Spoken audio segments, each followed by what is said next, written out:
Nandito po kami, Tatay Digong, sa inyo.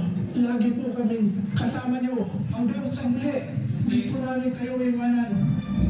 Mahal po namin kayo, Tatay Digong. Ipaglalaban po namin kayo.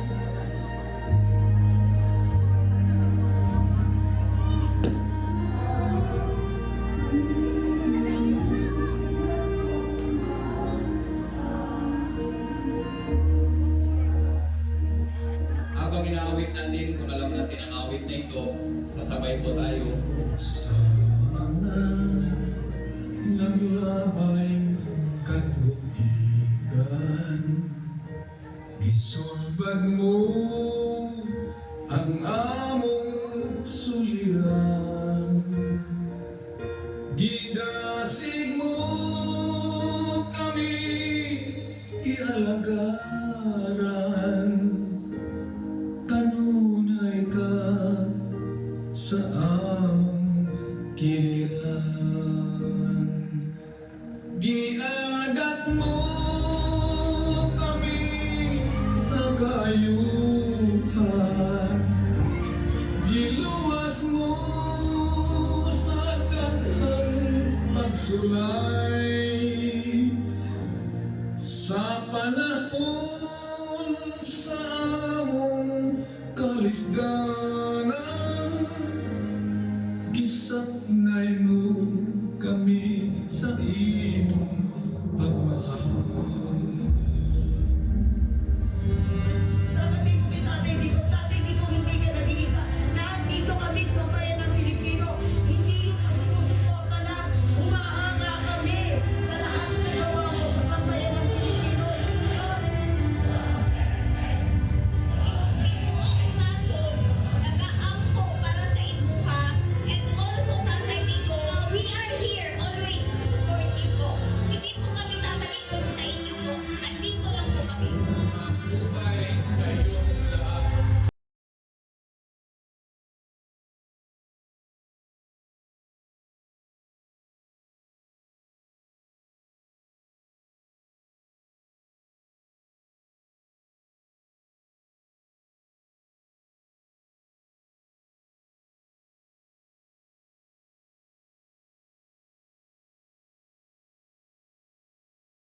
Comfortable habang hindi kayo nagtatrabaho pa tayo.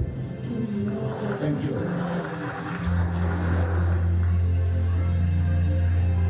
This will be a long legal proceedings.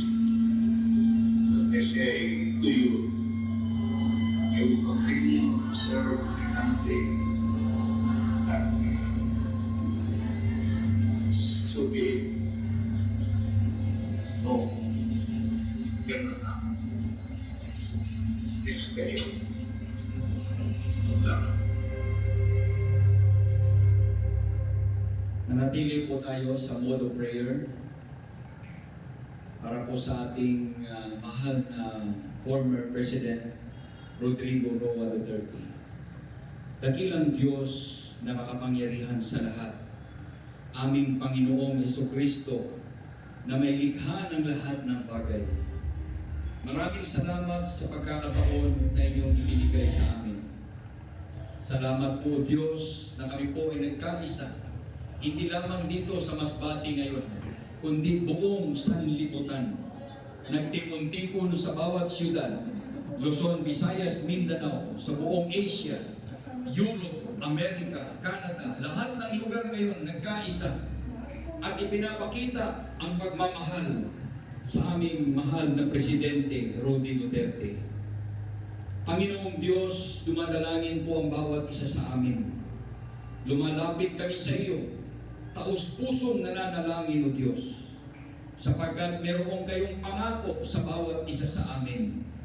Sinabi ninyo, humingi kami at kami ay inyong bibigyan. Kumatok kami at kami ay inyong bubuksan. Maghanap at makasusumbong. Itong mga salitang ito, O Diyos, ay pinanghahawakan namin na ito po ay mangyayari sa aming kalagitnaan. Anuman ang mithiin ng aming puso, dalangin para po sa aming pinakamamahal na Tatay Digong. idinadalangin po namin siya. Una sa lahat, palakasin ang kanyang physical na katawan. Ibalik ninyo ang kanyang lakas, O Diyos. Dumadalangin kami, Panginoon, sa mga sandaling ito. Pagpalain ninyo siya. Ingatan ninyo siya. Proteksyonan po ninyo siya. At bigyan po ninyo ng kalakasan at kapangyarihan upang malampasan niya ang anumang kapagsubukan na kanyang dinadanas ngayon. Pagpalain po ninyo, O Diyos, lahat ng mga supporters, lahat ng mga nandito ngayon, nagsakripisyo, sa kabila ng hindi magandang panahon, nandito pa rin, nag-alay ng kanilang time, nag-alay ng kanilang panahon para sa pagkakaisang dalangin para sa aming pinakamamahal na tatay ng bansang Pilipinas, former President Rodrigo Roa Duterte. Naniniwala kami, O Diyos, na hindi ninyo pababayaan ang bansang Pilipinas. Tatanggapin pa rin namin ang pagpapala sa pamamagitan ng mga mabubuting leader katulad ng aming mahal na Presidente Rodrigo Roa Duterte. Pagpalain ninyo, huwag ninyong pababayaan ang aming bansang Pilipinas sapagkat ang mga kabataan ngayon ay nanulong na sa mga masasamang elemento at droga. O Diyos na makapangyarihan sa lahat, ibalik ninyo sa amin ang aming mahal na Presidente, Rudy Duterte. Gumawa kayo ng milagro, O Diyos. Alam namin, O Diyos, na wala pong imposible sa inyo. Lahat ng aming idinadalangin ay sinasampalatayanan namin na tinanggap na namin sa mga sandaling ito. Pagpalain ninyo ang bawat isa.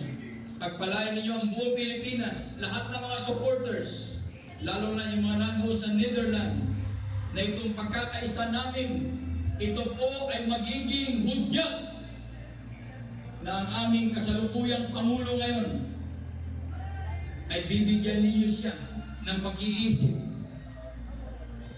na bababa siya sa pwesto at ilalagay ang mabuting leader, ang tunay na leader na aming inaasahan, ang aming Vice Presidente, si Inday Sara Duterte. Ngayon po, Diyos, iniaalay namin sa inyong muli ang bansang Pilipinas.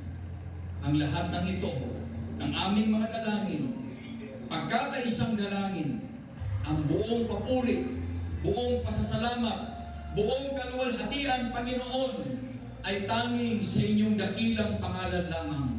Aming Panginoong Hesukristo na may likha ng lahat ng bagay.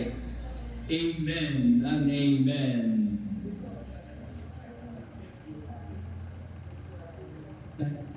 Labo. So, tinig na po tayo. Sabi nga po ay pakinggan din natin yung mensahe ni BP Inday Sara.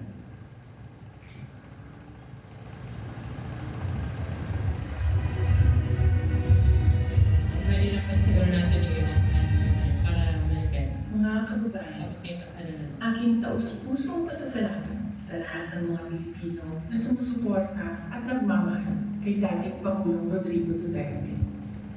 Sa mga kababayan natin sa Pilipinas, the Netherlands at iba't ibang panig ng mundo, napakalaking bagay para kay Pangulong Duterte ang pagtitipon ninyo para sa kanyang pag-uwi at kalaban.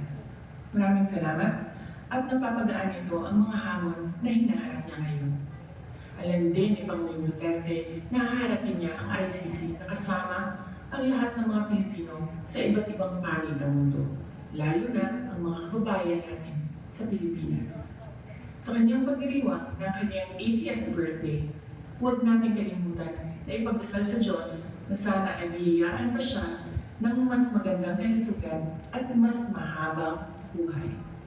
Hilingin din natin sa Diyos na sana ay makauwi na agad si Pangulong Duterte sa Pilipinas. Ang ating mga pagtitipon ay nagpapatunay ng lakas, tapang at paninindigan ng mga Pilipino.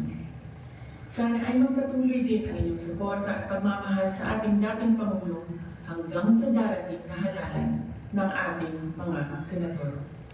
Sa inyong kaisong suporta o pag-ambo, kami nag-asandig o naginaon na atong makabot ang hustisya alang ng Rodrigo Duterte sa mga Pilipino ug sa atong nasod Pilipinas.